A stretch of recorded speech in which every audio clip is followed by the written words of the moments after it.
Instead, we have the opportunity to make a habit of empathy, to recognize ourselves in each other. So yes, immigration reform is a moral imperative. Comprehensive reform is not only an economic imperative or a security imperative, it's also a moral imperative.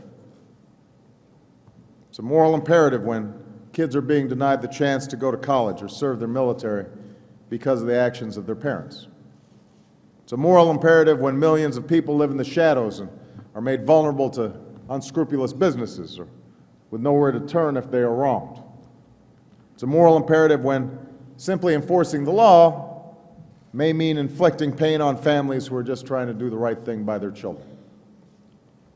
So yes, immigration reform is a moral imperative. And so we're seeking greater understanding from our faith. As it's written in the book of Deuteronomy, love ye therefore the stranger, for ye were strangers in the land of Egypt. To me, that verse is a call to show empathy to our brothers and our sisters, to try and recognize ourselves in one another. And it's especially important that we try to do that when it comes to immigration, because this is a subject that can expose raw feelings and feed our fears of change. It can be tempting to think that those coming to America today are somehow different from us. And we need to not have amnesia about how we populated this country. What this verse reminds us to do is to look at that migrant farmer and see our own grandfather disembarking at Ellis Island or Angel Island in the San Francisco Bay, and to look at that young mother newly arrived in this country and see our own grandmothers leaving Italy or Ireland or Eastern Europe in search of something better.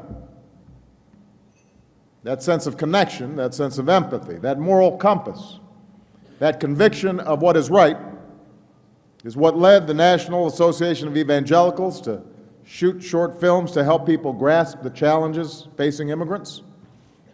It's what led the United States Conference of Catholic Bishops to launch a Justice for Immigrants campaign, and the Interfaith Immigration Coalition to advocate across religious lines. It's what led all the Latino pastors at the Hispanic prayer breakfast to come together around reform.